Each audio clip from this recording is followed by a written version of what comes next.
네, 코스피, 코스닥 1% 이상 하락하고 있습니다. 자, 부자들이 경제신문에 있는데 한국투자증권 알미뉴스타 오늘 최용화 연구와 함께 할게요. 안녕하세요. 안녕하세요. 네, 뉴욕 증시 하락한 부분부터 살펴봐야 되겠습니다. 근데 뉴욕 증시가 이렇게 하락하자 일각에서는 통화 정책의 완화를 기대합니다. 자, 그동안 내년에는 금리 3차례 올릴 것이다라는 예견이 있었는데 그렇지 않고 한 차례만 그칠 가능성이 있다. 한 차례 인상만 그칠 가능성이 있다라는 부분. 그게 과연 기대할 만한 사항인지 궁금합니다. 그래서 기사에 따르면 경기 민감주, 낙폭과대도 주목하자라고 이야기를 하고 있는데요.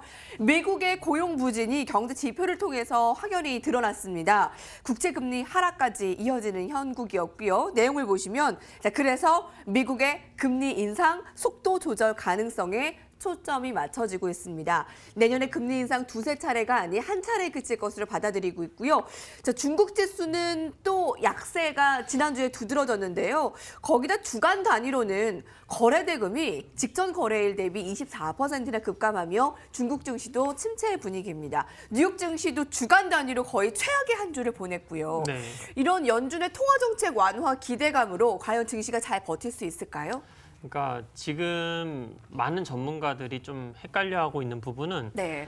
이 고용 지표가 굉장히 잘 나오고 있는 상태이거든요. 미국 같은 경우에는. 근데 고용 지표가 굉장히 잘 나오고 있음에도 불구하고 왜 내년에 금리를 한 번밖에 올리지 않느냐라는 이제 시장에 의문이 있는 겁니다. 그래서 혹시 우리가 생각한 것보다 경기가 안 좋다고 연준에서 생각하는 게 아닌가 이런 의구심이 시장에서 계속해서 좀 나오고 있는 상태이고 그러니까 이제 금리를 내년에 한 번 올린다고 했었으면 원래 같았으면 시장에서 원래는 환호성을 지르면서 뭐 3%고 4%고 급등이 나와야 되는데 미국 시장도 저번 주 금요일 하락이 나왔고 지금 시간 외에서도 하락이 나오고 있단 말이죠. 그래서 지금 증시에서는 오히려 이 부분을 조금 의심하고 있다라고 좀 말씀을 드릴 수가 있겠고요.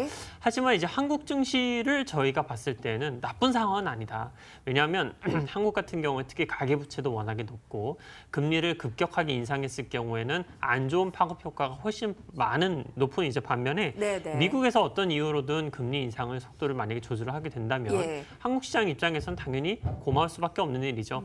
하지만 그럼에도 불구하고 오늘 한국 시장이 하락을 하고 있는 않고 이유는 있죠. 그런데도 불구하고 그럼에도 불구하고 하락을 하고 있는 이유는 아무래도 미국 시장이 급락을 진행을 했기 때문에 일시적인 영향을 받는 게 아닌가라고 좀 생각을 하고 있습니다. 네, 금리 속도 조절에 나설 수 있다라는 기대감에도 불구하고 뉴욕 증시가 워낙 많이 하락했고 우리 증시도 약세다.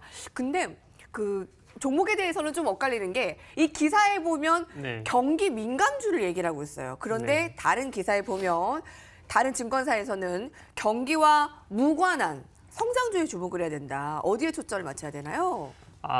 좀 파가 좀 많이 나뉩니다. 특히 이제 뭐 경기 민감주라고 하면 저희 뭐 건설이라든지 플랜트, 정유화학 이런 쪽이 되겠고 성장주라고 하면 이제 뭐 바이오라든지 전기차나 이런 섹터가 될 것 같은데 원래는 이제 금리 인상이 가파르게 나오면 경기 민감주가 맞습니다. 왜냐하면 물가가 상승이 되면서 뭐 화학주라든지 정유라든지 뭐 유가도 오르게 되고요. 뭐 이런 부분들 특히 이제 플랜트도 활발하게 되고 그래서 원래는 금리 인상이 가파르게 되면 경기 민감주를 보는 게 맞다고 저는 생각을 하고 있고 금리 인상 속도가 둔화가 되면 바이오나 전기차 같은 성장 섹터를 보는 게 맞다고 저는 생각을 하는데 그렇다면 지금 상황에서는 바이오나 전기차 같은 섹터를 보는 게 맞다라고 이론적으로 말씀을 드릴 수가 있겠죠. 경기 민감주냐 아니면 경기와 무관한 성장주냐. KB증권의 한 연구원은 2011년 이후에 코스피가 10% 넘게 하락한 적은 총 5번이었는데 하락장 이후에 모두 낙폭을 만회했고 반등 시 강세를 보였던 건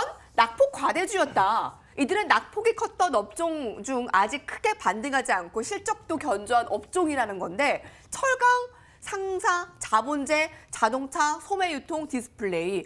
오늘 포스코 많이 하락하고 있습니다. 철강주들 좀 두드러지게 약세고요. IT 업종의 자금 이탈이 아쉬운 상황이지만 그간 매물을 고려하면 추가 하락은 제한될 전망이다라고 또 내다보고 있습니다.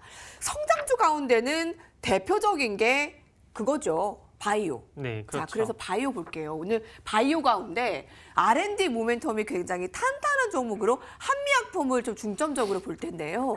4년 만에 다시 매출 1조 원이 전망된다고 합니다. R&D 모멘텀이 국내 제약사 가운데 가장 크다라고 하는데요.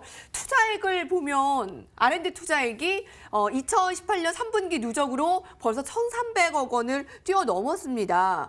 이 때문에 연구 개발의 명가라는 수식어가 붙고 있고요.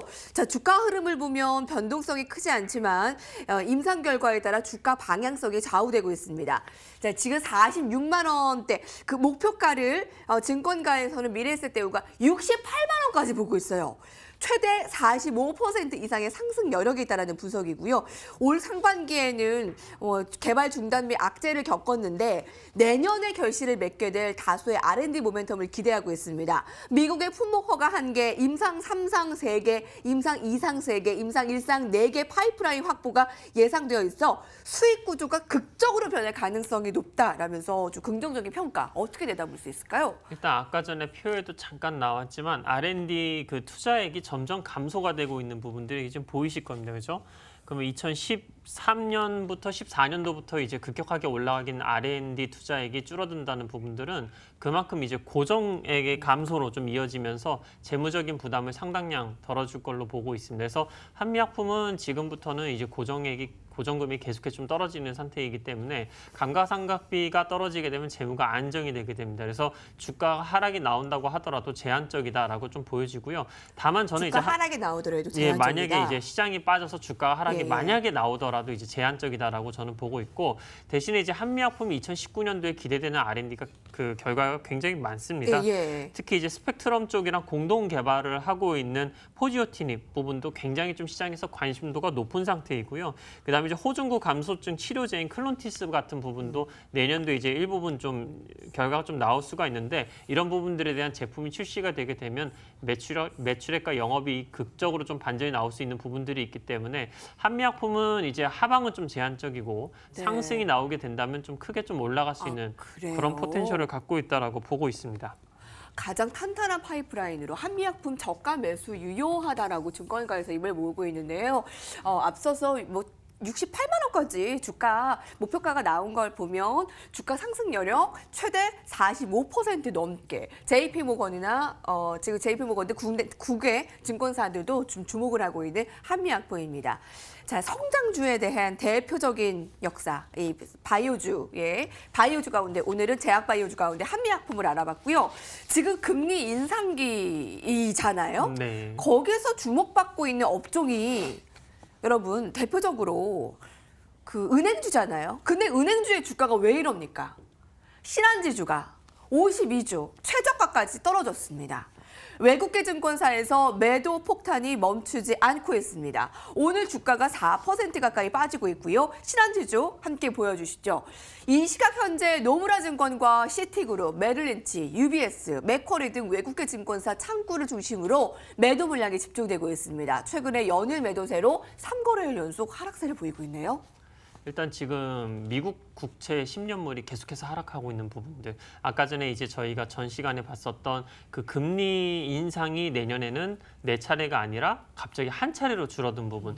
미국이 금리 인상을 이렇게 높게 이제 가져가지 않는다면 한국도 당연히 금리 인상을 하지 않을 겁니다. 특히 이제 한국 같은 경우에는 가계부채 문제가 좀 있기 때문에 굳이 미국이 금리 인상을 가파르게 하지 않는데 굳이 금리 인상을 가파르게 따라갈 필요가 없거든요. 그래서 이런 부분들이 다 이제 반영이 돼서 은행주들이 좀 하락을 하고 있다라고 보시면 될 것 같고요. 금리 인상 얘기가 두드러지게 나올 때도 사실 은행주가 그렇게 잘 오르진 못했어요. 10년물 국채 금리가 둔화가 된 시점이 그 은행들이 이제 하락한 시점과 정확하게 일치합니다. 그래서 사실 뭐 금리 인상에 대한 이야기가 나온 거는 최근부터지만은 한 1개월 전부터 이미 10년물 국채 금리는 조정을 계속해서 받고 있었습니다. 그래서 이런 부분들이 은행에 좀 영향을 계속해서 줬고 무엇보다도 은행주들에게 좀 안 좋은 부분들이 또 뭐가 있냐면 카드 수수료율 인하 부분도 있습니다. 그래서 신한카드 영업이익에도 큰 영향을 좀 줄 수가 있고 네. 매출액 기준으로는 내년도에 1,900억 정도가 감소될 부분들. 그래서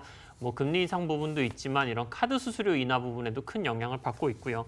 하지만 이제 신한지주 같은 경우에는 이제 오렌지 라이프라든지 아시아 신탁의 인수가 완료가 되게 된다면 네. 내년 2019년도에 영업이익은 어느 정도 카드 수수료 인하율을 감안을 하더라도 네. 방어적인 역할은 해줄 수 있을 걸로 보고 있습니다.